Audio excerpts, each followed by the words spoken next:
안녕하세요. 생생한 현장감과 깊이 있는 분석을 당한 이 시각 뉴스 마포스퀘어의 문희정입니다. 마포스퀘어 1부에서는 현재 가장 이슈가 되고 있는 정치와 경제 뉴스 전해드리고 있는데요. 3월 11일 화요일 함께하는 마포스퀘어 1부 양정대 기자의 전과 이모저모로 시작하겠습니다.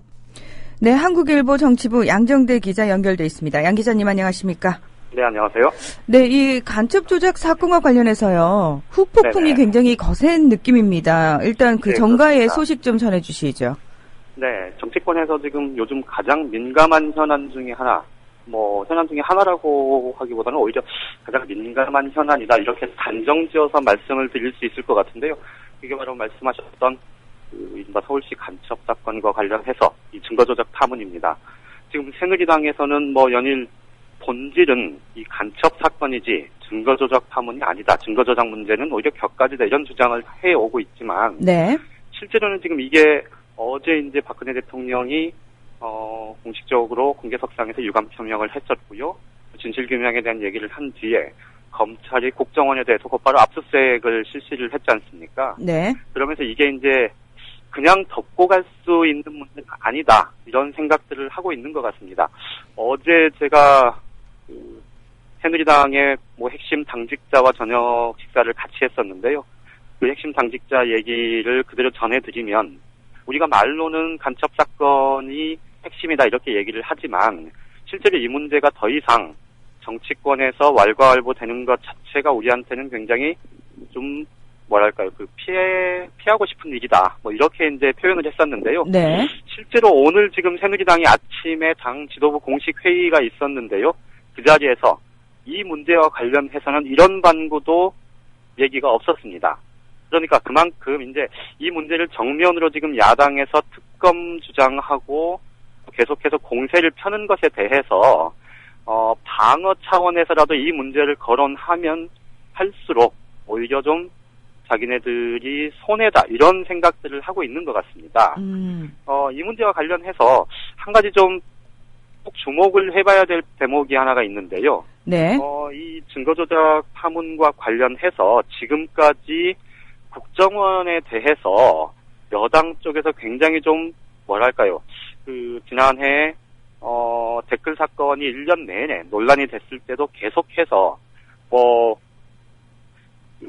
댓글 사건과 관련한 증거들이 연이어 확대되고 또 트윗글까지 해서 수백만 건이 기소 내용에 포함이 됐을 때조차도 굉장히 좀 자신감 있게 대응을 해왔었거든요. 네.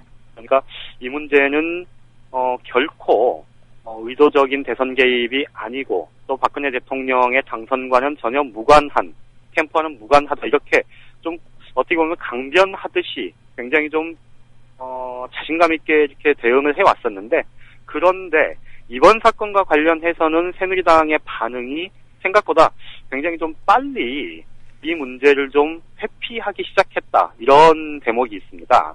이게 이제 결국은 이번 사건 같은 경우는 지난번 대선 개입 파문 같은 경우야 전 정부에서 이루어졌던 일이다. 이렇게 할 수 있었겠지만 이번 파문은 사실 박근혜 대통령이 가장 신임한다는 남재준 원장 체제 하에서 지금 일어난 일 아닙니까? 네. 거기다가 남재준 원장이 실제로 이번 파문을 겪으면서 정치권 주변에서는 그렇게 조직 장악력이 별로 이렇게 있는 것 같지 않다. 조직 장악력이 부족한 것 아니냐. 이런 지금 지적들이 여권 안에서도 나오고 있습니다. 그러니까 이 문제와 관련해서 지금 어제 오늘 언론 보도들이 남재준 원장 해임 문제가 급부상했다. 이런 것에 대해서 청와대가 그렇지 않다. 일단 진상규명이 먼저다. 이렇게 원론적인 얘기를 하고는 있지만 내부에서는 실제로 국정원장 교체 카드 부분에 대해서도 조금씩 검토를 하는 것 아니냐 이런 얘기들이 나올 정도거든요. 네네. 그래서 말씀드렸듯이 지난번에 대선 개입 파문이냐 이런 거는 물론 이제 박근혜 대통령의 취임의 박근혜 대통령의 정당성 자체에 대한 문제제기이기 때문에 오히려 훨씬 그렇게 좀 강도 높게 대응을 한 측면도 있겠지만 어쨌든 이번 사건에 대한 그 대응을 보면 이전 대선 개입 파문과는 좀 다른 측면이 있어서 조금 사태의 추이를 좀 지켜봐야 될 것 같고요. 이게 이제 지방선거에 미칠 파장, 영향 이런 것들까지 감안을 하면 남재준 원장의 교체 문제는 좀 진행형일 수 있다. 이런 예상이 가능할 것 같습니다. 네. 자, 이렇게 타격을 입힌 사건이라면요. 사실 야당 입장에서는 굉장히 좋은 하나의 어떤 사건이라고 할 수 있지 않겠습니까? 네네. 굉장히 그 전국을 유리하게 끌어갈 수 있는 계기가 될 수도 있을 텐데, 네네. 야권의 반응은 어떤가요? 야권에서는 말씀하셨던 대로 지금 전국 반전에 호기를 잡은 셈입니다. 김한길 대표하고 안철수 새정치연합 중앙위원장, 이제 두 사람 모두 신당 추진단장을 맡게 됐죠. 네. 이 두 사람이 공동으로 기자회견을 하면서 현안에 관한 기자회견을 함께 하면서 처음 얘기했던 게 바로 이 문제 아닙니까? 그렇죠. 그만큼 이제 통합신당 쪽에서도 이 문제에 대해서 좀 적극적으로 대응을 하겠다. 이런 생각들을 가지고 있는 것 같습니다.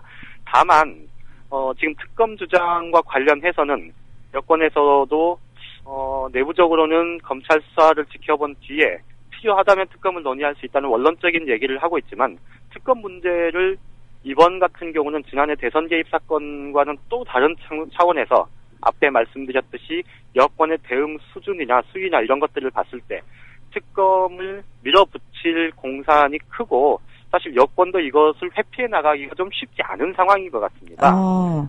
그렇기 때문에 말씀드렸듯이 김한길 대표, 김한길, 안철수 두 사람을 중심으로 한 이 통합신당 쪽에서도 이 문제를 좀 적극적으로 이제 제기를 할 것 같은데요. 다만 좀 한 가지 좀 눈여겨봐야 될 대목이 하나 있는데 네. 이게 이제 증거 조작 파문인데 이 증거를 조작한 그 당사자가 지금 이제 국정원일 수 있다 이런 얘기까지 지금 나오고 있지 않습니까? 그렇죠.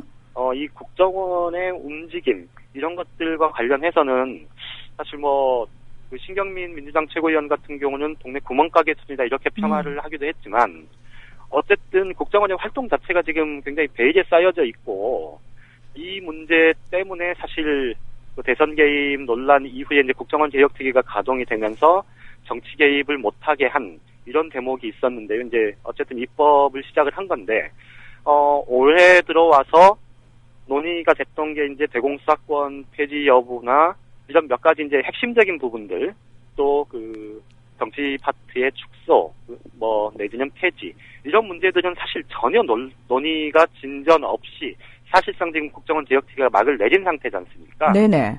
그러니까 어떻게 보면 야권 입장에서는 이 국정원을 정말로 이렇게 문민 통치가 가능한 그런 수준으로 만드는 게 이번 그 파문을 대하는 좀 보다 좀 본질적인 목표여야 되는 것 아닌가 하는 그런 생각이 들고요. 네. 그래서 특검을 밀어붙이되 오히려 실제 문민통치, 국회 통제가 가능한 그런 법과 제도를 조금 정비하는 쪽에도 좀 신경을 많이 써야 되는 것 아니냐. 그래서 국정원 개혁 논의를 좀 다시 재점화하는 것도 굉장히 중요한 문제가 아닐까 싶습니다. 네. 사실은 그동안 몇 번의 기회가 있었음에도 불구하고 늘 이제 국민들이 좀 안타까워했던 부분이 야권이 그걸 제대로 활용하지 못한다라는 측면 아니었습니까? 그랬었죠. 예, 네네. 제대로 관철시킨 거 하나도 없고 계속해서 정쟁으로 몰아가는 여권에게 늘 말려들고 이번에는 좀 제대로 할 수 있을까? 또다시 사실은 믿음은 안 간다라고 얘기하시는 분들도 많으시더라고요.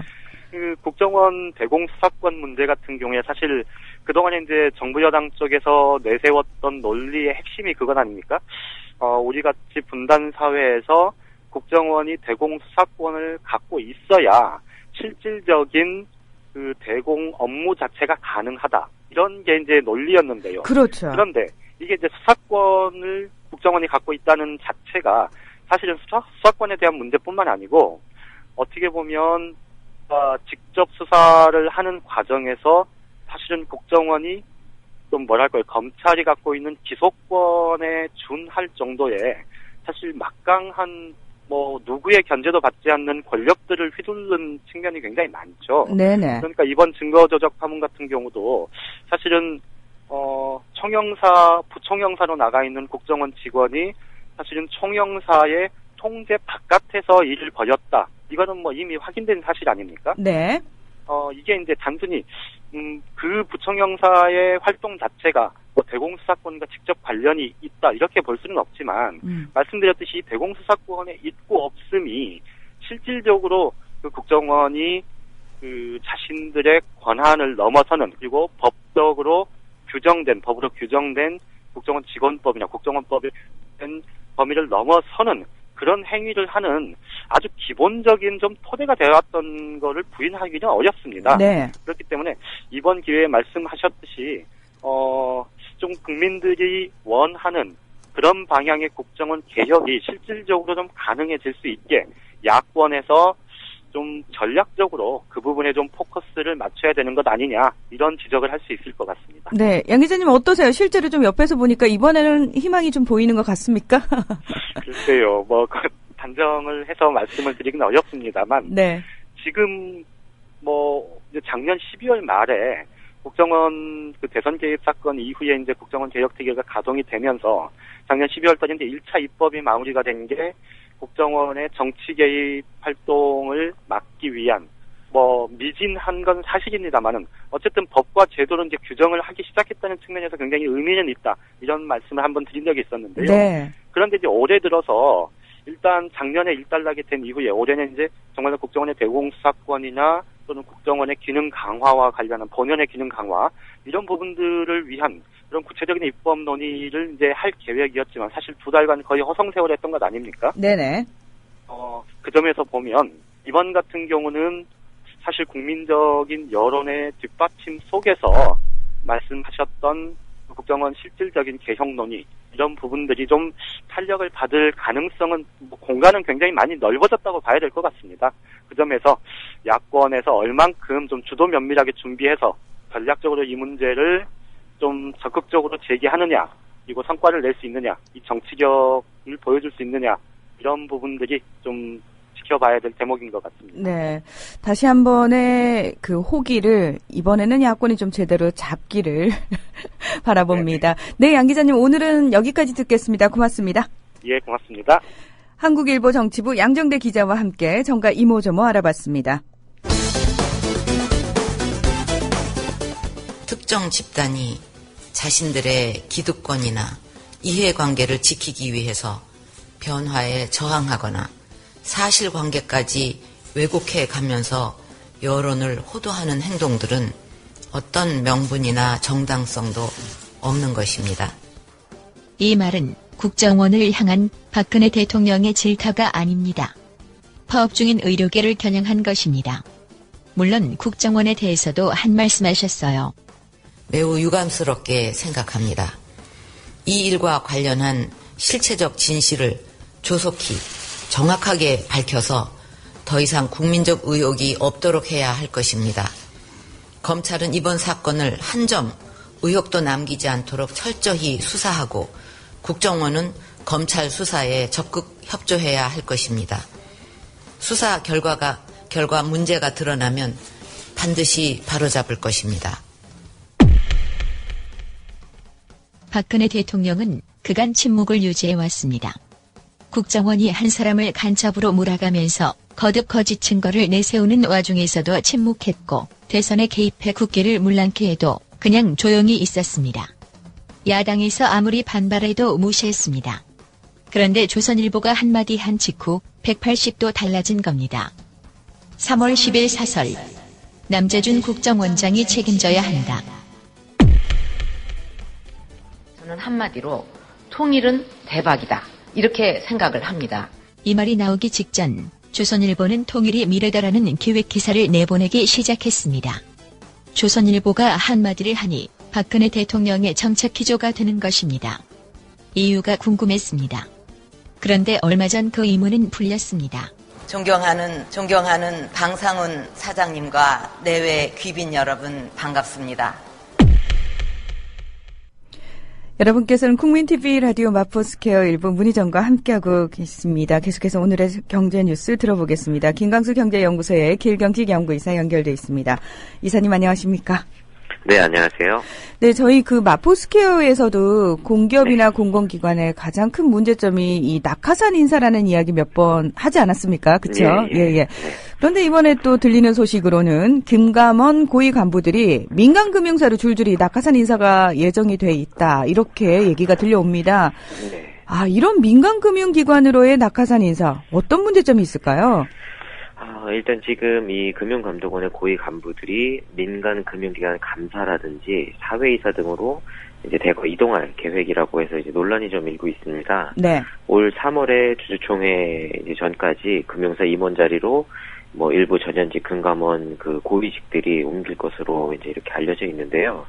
금융감독원 같은 경우에는 이제 이런 종류 문제들이 계속 그 문제 제기가 되어 왔었고, 지난 2011년에 저축은행 사태가 발생을 했을 때, 당시 이제 금감원 내부 자체 조직 쇄신 방안으로 그 금융사에 이제 금감원 출신이 금융사의 감사 적임자로 이제 그전에는 찍어서 내려보냈었는데, 그런 것들을 이제 앞으로 하지 않겠다, 이 감사 추천제를 폐지하겠다라고 이야기를 했었습니다.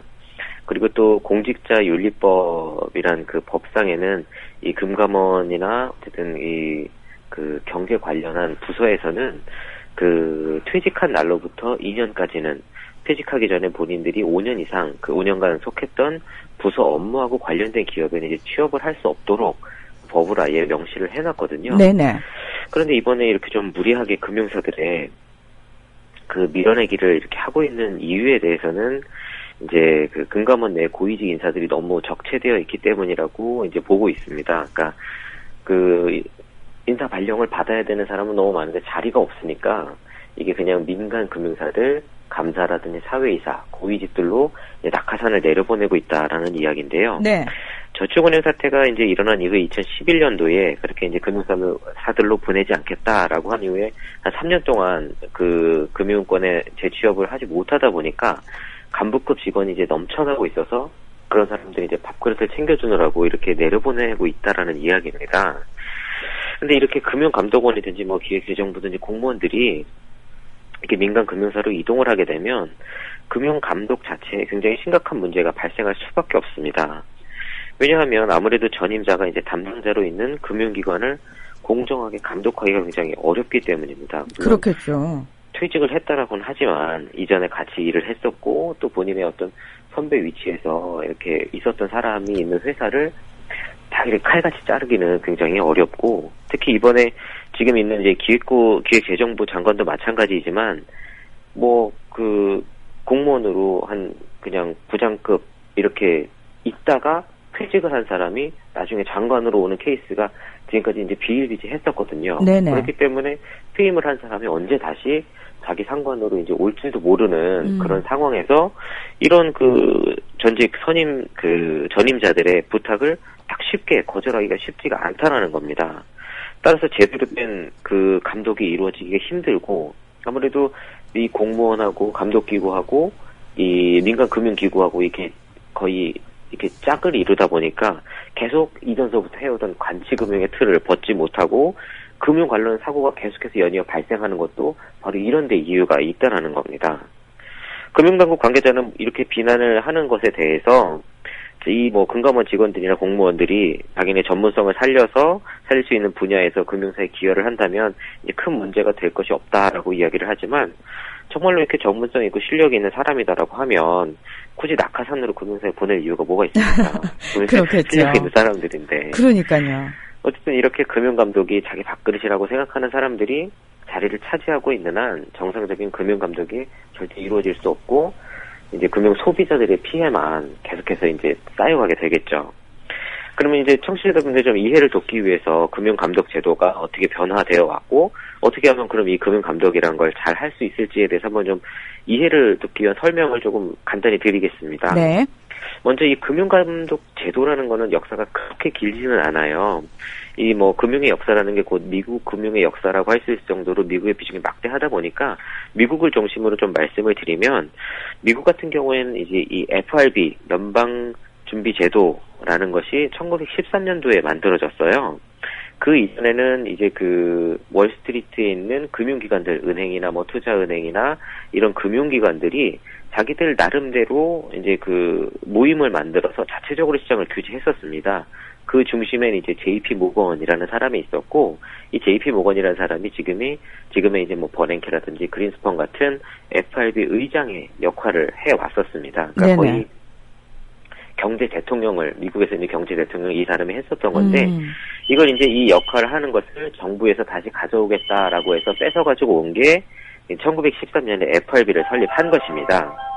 근데 그 이후에 이제 1913년에 FRB가 설립된 이후에 1930년도에 이제 20년대 말 30년도에 그 세계 대공황이 있었습니다. 그래가지고 이 부분에 대해서 이제 이 문제가 왜 생겼는지 이걸 어떻게 대처해야 될지 이제 우왕좌왕하면서 어쨌든 그때 여러 가지를 이제 FRB가 시도를 하면서 어떻게 앞으로 이제 이 금융 감독이라든지 이런 것들을 통제를 해야겠다라는 이제 그 틀을 세우기 시작을 하거든요. 네. 그때서부터 이제 그 겸업, 그러니까 은행이라든지 투자은행 이런 것들이 그 자기 업종에만 집중을 하도록 경업을 금지하고 그 다른 금융사들, 뭐 보험이라든지 이런 회사들하고의 경쟁을 원천적으로 금지하는 규제 금융의 이제 패러다임을 그때부터 이제 만들어가기 시작합니다. 그래서 각 은행이면 은행, 보험이면 보험, 증권이면 증권, 그 회사들은 이제 그 업종만 딱 하도록 해서 이제 분리를 딱 해버려요.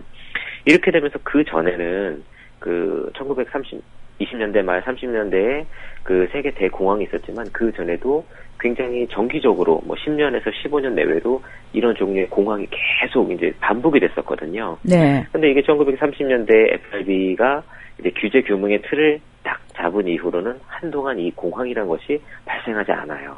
그래서 이제 이런 것들이 어느 정도 잘 유지되는가 싶었는데 이게 1970년대, 80년대를 거치면서 이제 금융이 글로벌화되기 시작합니다.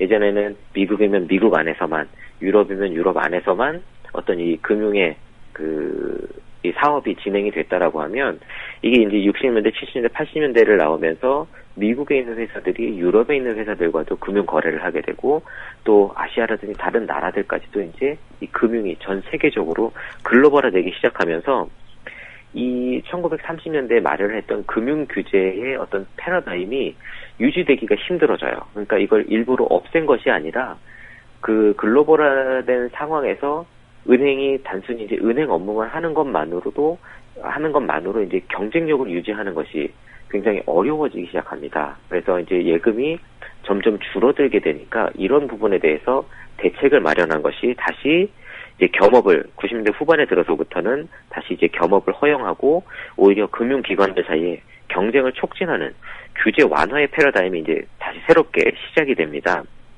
그러면서 이제 이때서부터 소위 말하는 금융혁신이라는 것이 조금씩 일어나기 시작하고 뭐 파생상품이라든지 굉장히 다양한 것들이 이때서부터 이제 만들어지기 시작을 해요. 네. 왜냐하면 예전에는 은행은 은행, 보험은 보험, 증권은 증권만 하다 보니까 원래 있던 상품만 가지고도 거래가 됐었는데 이게 이제 서로 경쟁을 하다 보니까 나한테는 있는데 나한테는 없는데 저쪽에 있는 상품이라든지 나한테는 없는데 저쪽에 있는데 나한테 없는 이런 상품들을 변종으로 만들어내기 시작하면서 이런 것들이 금융혁신으로 어떻게 이제 일어나기 시작을 하거든요. 네. 어쨌든 이렇게 경쟁 촉진을 우선으로 하는 규제 완화가 이루어지다 보니까 예전에는 금융기관을 감독하는 금융기관 중심의 감독제도였는데 이것이 이제 금융 소비자의 권익을 보호하는 그런 감독제도의 전환이 필요해지기 시작을 합니다. 이렇게 되면서 이제 2000년대를 전후로 해서 주요 금융 선진국에서는 금융감독제도 이제 개편을 위해서 법률을 정비하고 금융감독기구들을 이제 대대적으로 개편을 추진을 합니다. 그러면서 선진국에서는 이 금융감독기구의 개편의 어떤 핵심으로서 금융의 정책 기획 기능이라든지 집행 기능을 이제 정부에서 가져가고 금융의 감독 기능은 또 별도의 이 감독기구를 설립해서 거기서 이제 감독만 따로 하는 것으로 그렇게 아예 이제 분리를 해버리고요. 또 이 금융 감독하는 기구가 의사결정의 어떤 자율성 또 공적 기능을 이제 강화할 수 있게 하는 여러 가지 안전 장치들을 마련을 하게 됩니다.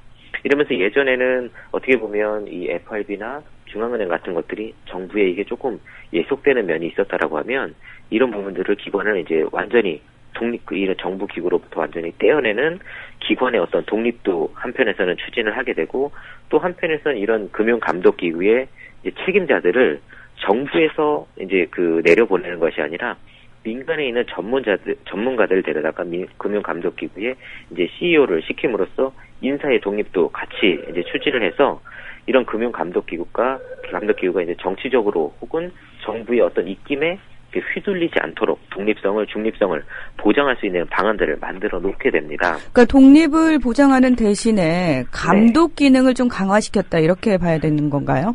그렇죠. 네. 예전에는 금융기관이 무엇을 하는지 감독하는 역할이었다고 하면 이제는 금융 소비자들, 그러니까 국민들의 입장에 있어서 국민들이 어떤 피해를 입진 않는지 이렇게 보호하는 그런 입장으로 조금 더 더 국민들에게 적극적으로 다가서는 쪽으로 바뀌었다라고 할 수가 있는데요. 네네. 근데 우리나라 같은 경우에는 아직도 뭐 금융감독위원회라든지 금융감독원의 공무원들의 입김이 굉장히 강하고 그 소위 이제 뭐 책임자들 같은 경우에는 대부분들 공무원 출신들이 하고 있는 상황이라서 온전한 독립이 이루어지지 못하고 있고 또 이렇게 금융감독원 등에서 일하고 있던 사람들이 민간 금융기관으로 계속해서 이제 낙하산 이사를 하다 보니까 정부, 금융감독기구, 민간기관 이 세 개가 어쨌든 명시적으로는 독립이 되어 있지만 실제적으로는 거의 그 사람이 그 사람인 거의 이제 감독을 할 수 없는 정도의 상황이 되어버렸습니다. 그렇다 보니까 금융사 소비자들의 권익 보호보다는 계속 이제 자기들 밥그릇 챙기는 이 밥그릇으로만 이게 계속 여겨지고 있어서